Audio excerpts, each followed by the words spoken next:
Eu comecei a partir de um relato pessoal que eu escrevi inicialmente para um livro organizado por uma amiga minha, Márcia Paraquete, que se chamou Caminhando e Contando. Foi um livro publicado pela UFBA.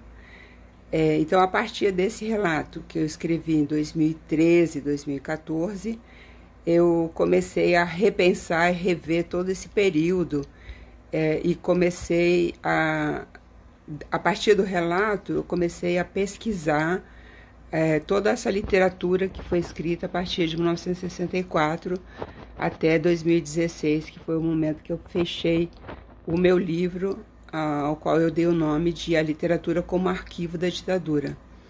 Por quê? Porque a literatura, ela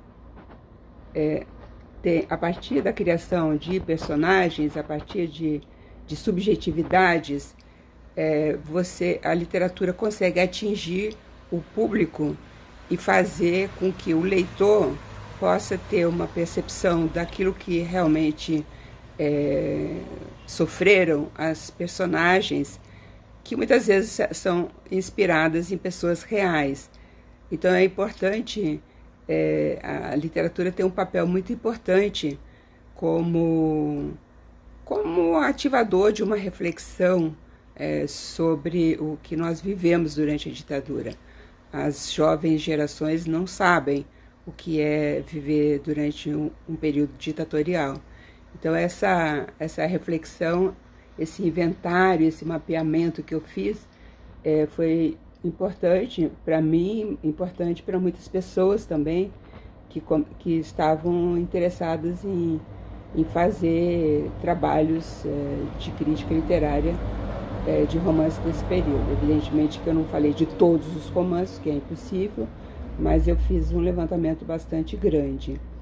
Então, eu parti do relato da minha experiência para uma reflexão mais literária, mais crítica da produção.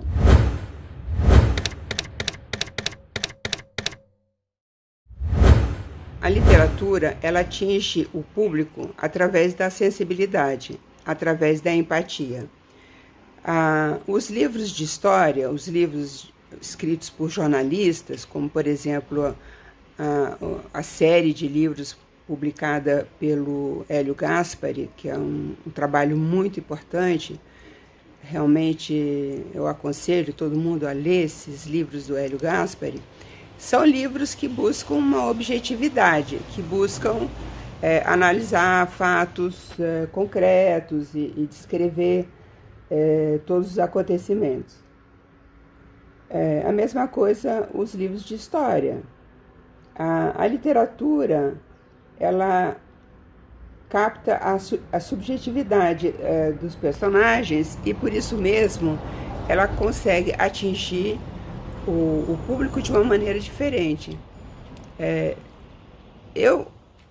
Dentre o público que reivindica a volta dos militares, a volta da ditadura, a AI-5, toda essa parafernália que a gente tem visto nos últimos anos, nos últimos meses, mas também últimos anos, assim, desde 2013, isso se tornou muito visível.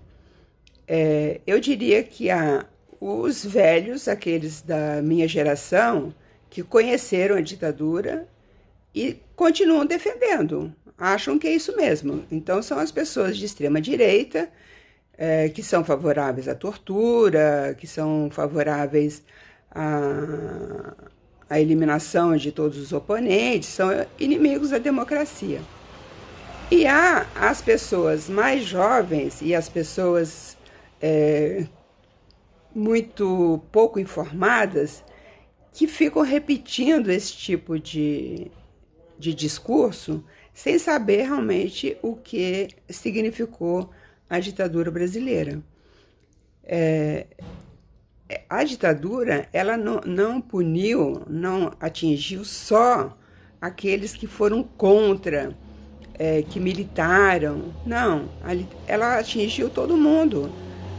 Atingia professores, atingia alunos que estavam simplesmente discutindo ideias, trocando opiniões. Ser professor de história, ou de filosofia, ou de literatura naquele momento, era extremamente difícil, porque qualquer ideia um pouquinho à esquerda, um pouquinho discordante, podia ser punida com a prisão, até com a morte. Então, é preciso saber o que significou a ditadura, saber o que significa viver sob a ditadura. Então, é importante que nós, professores, tenhamos consciência disso e passemos um pouco dessa experiência, e através, inclusive, de indicação de leituras, de romances, para os nossos alunos, para eles saberem um pouco mais, para eles se informarem, para eles refletirem sobre toda essa experiência.